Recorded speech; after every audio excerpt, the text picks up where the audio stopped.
Le RGPD, c'est le règlement général sur la protection des données. C'est un texte qui date de 2016 et qui vient dans la suite de la protection déjà existante mise en place par la CNIL. Le RGPD encadre le traitement des données personnelles. Aussi, il convient de se poser la question suivante: qu'est-ce qu'une donnée personnelle? Une donnée personnelle se définit par toute information se rapportant à l'identification d'une personne physique. Que cette personne physique soit identifiée, par exemple Madame X, Monsieur Y, ou que cette personne physique soit identifiable, par exemple telle personne de tel sexe, habitant dans tel village. À partir du moment où l'on est capable de déceler qui est cette personne derrière, alors la donnée est personnelle.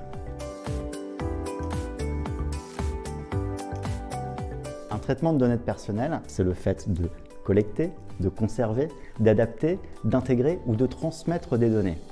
Objectivement, cela concerne la quasi-totalité des activités de nos clients.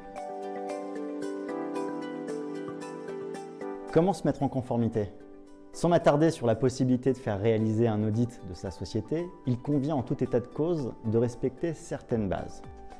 Ne collecter que des informations nécessaires à ses objectifs. C'est ce qu'on appelle la finalité de la donnée. C'est essentiel. La durée de conservation de cette donnée doit être justifiée par cette finalité. On ne conserve pas une donnée 10 ans si l'utilité de la donnée n'est valable que pendant 2 ans. Ça n'a pas de sens. 3. La transparence, c'est essentiel.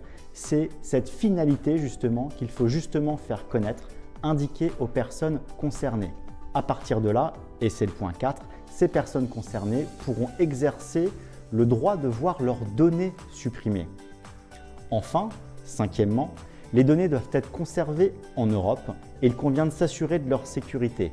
Par exemple, au sein de l'entreprise, l'accès aux fichiers prospects ne doit pas être en libre accès.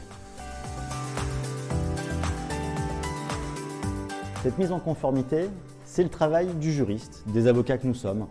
Et en interne, au sein de l'entreprise, c'est celui du délégué à la protection des données personnelles, le DPO.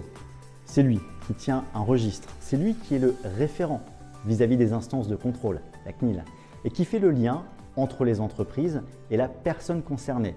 On note que le DPO, souvent, dans de nombreux cas maintenant, est externalisé. Ce DPO, il est obligatoire dans certains cas, dans de nombreux cas maintenant. Par exemple, lorsque l'entreprise a une activité nécessitant un suivi régulier des personnes à grande échelle ou qu'elle traite des données sensibles, comme celles se rattachant à l'origine raciale, aux opinions politiques, religieuses, ou alors qu'elle détient des informations cruciales en matière de santé.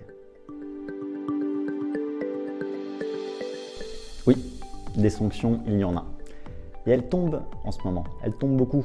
Elles tombent beaucoup puisque la période raisonnable de clémence pour la mise en place du RGPD dans les entreprises est maintenant résolue. C'est l'heure des contrôles. Sans parler de ceux instruits suite à des signalements, on pense par exemple au démarchage téléphonique abusif, la CNIL met en place ses propres contrôles. C'est pas automatique, mais ça arrive. Concrètement, c'est donc la CNIL qui est le gendarme de la protection des données et qui peut prononcer les sanctions suivantes.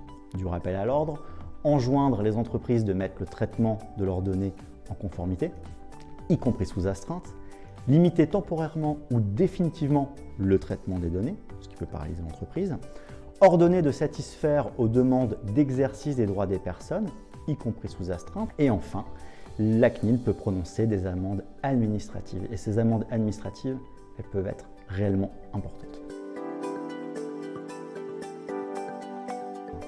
Si l'entreprise n'est pas à jour ni au point, pas de panique, c'est toujours le moment d'agir. Dans les faits, cela passera par des mentions à ajouter dans des CGV, des mentions à ajouter dans des contrats, la fameuse clause de données personnelles. Il convient vraiment de reprendre sa documentation juridique et de l'adapter à la nécessité d'être donc en conformité avec le RGPD. Et cela, c'est évidemment, notamment, le rôle de l'avocat.